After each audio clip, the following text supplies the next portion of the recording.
Adrian Cole had everything: money, power, influence, and a penthouse that floated above Manhattan like a glass kingdom. What he didn't have was a choice in his marriage. His father, chairman of Cole Global, had arranged the marriage to tie their family to a rising African investment dynasty. The daughter was beautiful, educated, admired everywhere, yet Adrian had scowled the moment he saw her name on the documents. Naomi Bennett. He hated the idea of being forced. Hated that his life was being dictated. Hated that she would think he wanted this. So on the wedding day, he didn't smile. He didn't look at her. He didn't say a word except the vows forced out of his throat.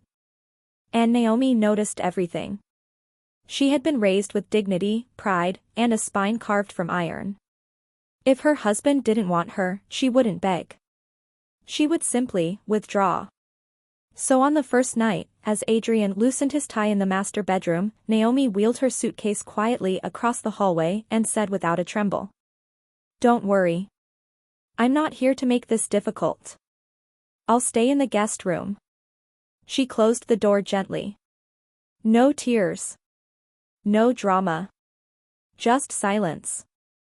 That silence was louder than any argument. Weeks passed. Then months. Naomi built her own world inside the penthouse, untouched by Adrian's moods. She woke at 5 a.m., ran on the treadmill, cooked her own breakfast, and left for her work at the urban youth center she loved. In the evenings, she read books on the balcony with a cup of mint tea, never once joining Adrian for dinner. She was polite. Civil and beautiful in her quiet way. And she didn't need him. That annoyed him. No, if he was honest, it bothered him. The more she ignored him, the more he noticed everything about her. The way her laugh drifted through the hallway while she was on the phone with her sister. The way she rolled her eyes when she passed by his office and found him yelling on a business call. The way she never asked him for anything. Why wasn't she upset? Why wasn't she breaking? Why didn't she care? One night he came home early, a rare thing, and found the kitchen filled with the scent of roasted garlic and butter. Naomi stood in an apron, stirring pasta, her curls held up with a wooden clip. He leaned on the doorway. "I didn't know you could cook." She didn't even look up. "You never asked." He swallowed. Is that for both of us?" "No," she said simply.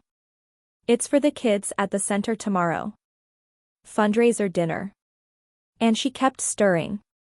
Her indifference was a punch to his stomach. The news came out of nowhere. The turning point arrived on the day of his company's annual investors' gala. Hundreds of cameras.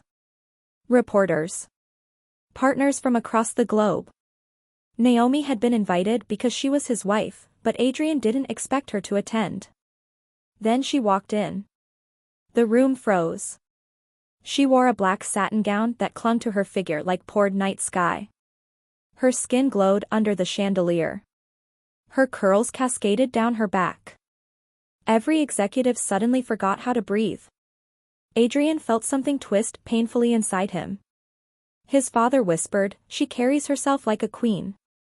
Treat her as one." But Adrian didn't get a chance to respond. Because the CEO of a rival firm immediately approached Naomi.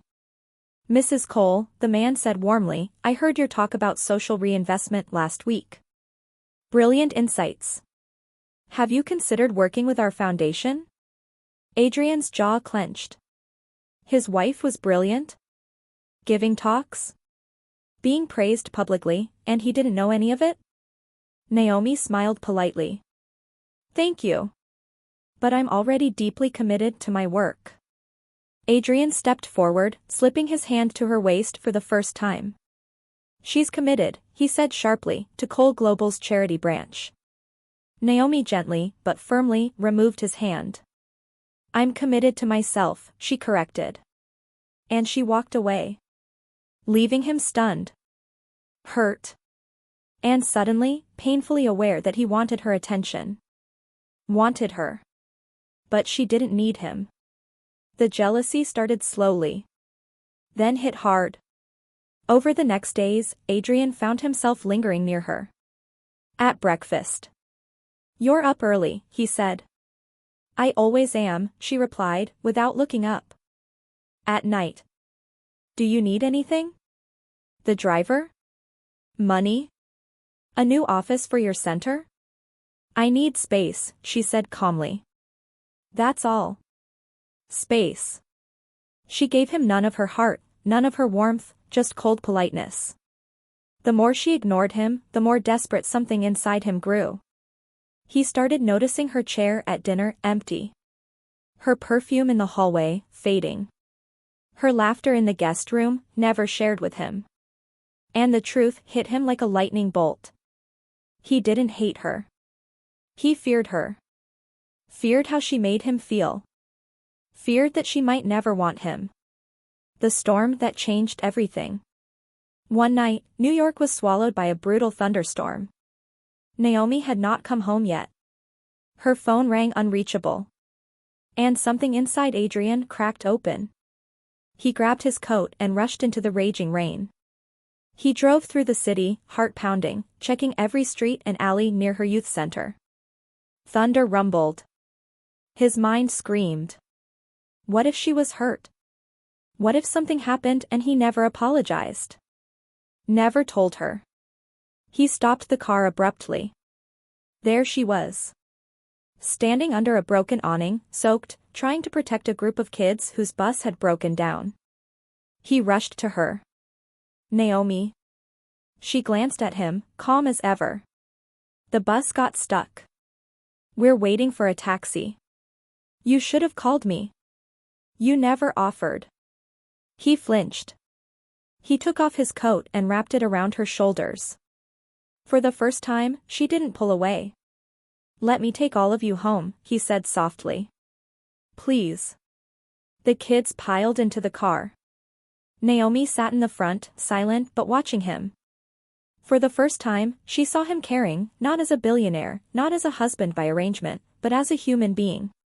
When they reached the penthouse and the kids were settled, Adrian finally faced her. You don't have to ignore me, he whispered. But please don't shut me out. She breathed out slowly. Adrian, you made it clear on day one that you didn't want me. I didn't want the arrangement, he admitted. But you're extraordinary. Silence stretched. Then Naomi said quietly, I'm not here to be tolerated. I'm here to be valued. His chest ached. Then let me earn your heart. The slow, beautiful healing. Adrian tried. Not with gifts. But with presence. He visited her youth center, seeing her passion firsthand. He picked her up after work just to walk home with her. He made dinner, burning it hilariously, until she laughed for the first time in front of him. He learned her tea preferences, her favorite novels, her dreams. He learned her. And slowly, she softened. She started having breakfast with him.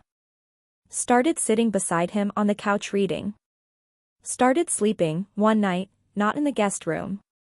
He woke up, shocked, with her curled against his chest, breathing softly. He didn't move for hours. The love he never expected. Months later, on their anniversary, Adrian took her to the rooftop garden he had secretly built for her. Lights twinkled. Roses lined the walkway. The city glowed beneath them. Naomi, he said, voice trembling, I fell in love with you the moment I realized you could live without me, but I can't live without you. Her eyes softened. I didn't want you to need me, she whispered. I wanted you to respect me. And I do. More than anyone. He sank to one knee. Stay with me. Not as my arranged wife, but as my chosen one. My partner. My love. Her throat tightened. Then she nodded. Yes, Adrian. I choose you too. He pulled her into his arms, kissing her with a hunger held back too long. The city roared around them, but he only felt her. His wife. His love. His destiny.